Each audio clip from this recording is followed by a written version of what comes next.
Hi, it's Maria from Still Dreaming Homestead. Glad to be back with you again this evening. We're going to continue reading in our book, The Long Winter by Laura Ingles Wilder. We're on chapter 25, Free and Independent. All the days of that storm, Almanzo was thinking. He did not crack jokes as usual, and when doing the chores, he curried and brushed his teams mechanically. He even sat thoughtfully whittling and let Royal make the supper pancakes. "You know what I think, Royal?" he asked at last. "It ought to be something worthwhile, the time you've been spending on it," Royal replied. "I think there's folks in this town that are starving," Almanzo stated.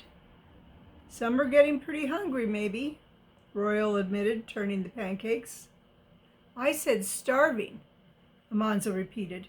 "Take Ingles. There's 6 in his family. You notice his eyes and how thin he was? He said he was out of wheat. Well, take a peck, say a peck and a quarter of wheat. How long do you think that will last his family of 6? Figure it out yourself." "He must have other provisions," said Royal. "They came out here summer before last, and they didn't go west with the railroad jobs. He took a homestead. You know yourself how much a man can raise the first summer on sod, and there's been no work around here for wages." "What are you getting at?" Royal asked. "Going to sell your seed wheat?" "Not on your tin type. Not if there's any way to save it," Almanzo declared. "Well, then what?" Royal demanded. Almanzo paid no attention to the question. "I figure Ingles isn't the only man in the same fix," he continued.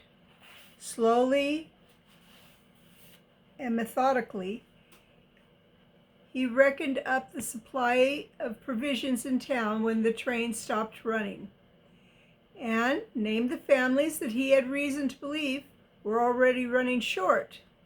He estimated the time it would take to clear the railroad cuts of snow after the blizzard stopped. "Say they stop in March," he continued. "I've proved that folks will have to eat up my wheat or starve before provisions can be shipped in, haven't I?" "I guess you have for a fact," Royal admitted. Okay, so there's Almanzo sitting there thinking. "On the other hand, suppose this weather keeps up till April.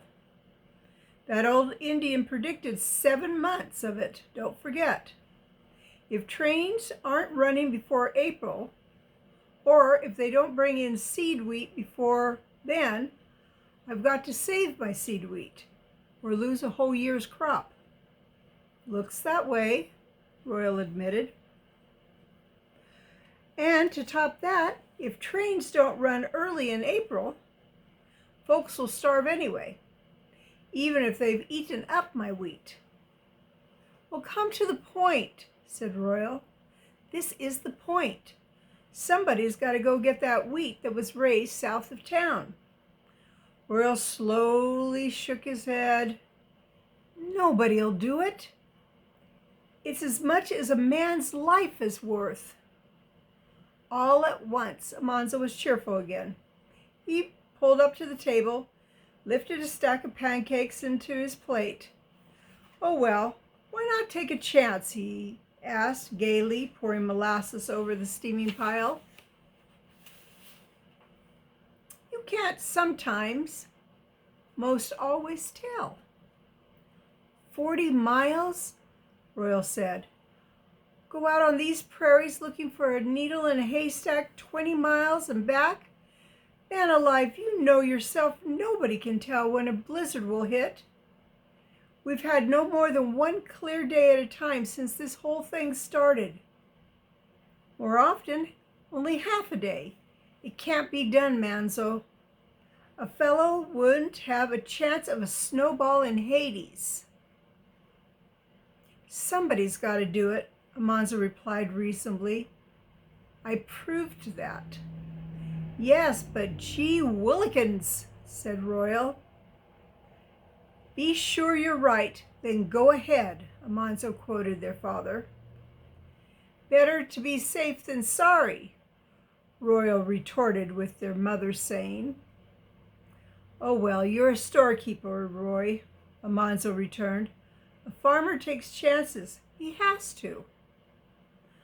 Amanzo, Royal said soberly, if I let you lose your full self out on these prairies, what do I say to father and mother? You tell him you had nothing to do with it, Roy, Amanzo answered. I'm free, white, and 21. Or as good as... Now, the reason he said he's white is because there were black slaves at that time. And he was not a slave. Anyway, this is a free country, and I'm free and independent. I'll do as I please. Don't go off half-cocked, Amanzo, Royal urged him. Think it over. I have been thinking it over, said Amanzo. Royal was silent. They sat quietly eating in the steady warmth of the coal fire and the strong light shining from the lamp with its bright tin reflector. The walls trembled a little, and the shadows on them slightly quivered under the blows of wind that squealed along the eaves.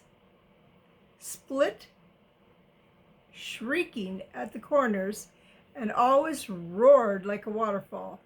Amanzo took another stack of pancakes. Suddenly, Royal laid down his knife and pushed back his plate. One thing for sure, he said. You're not going to tackle any such foolhardy trip alone. If you're bound and determined to do it, I'm going with you. See here, Amanzo exclaimed. We both can't go. Well, what do you think's going to happen next? Do you think that Royal will go with Amanzo? Well, I guess we'll just have to wait and see.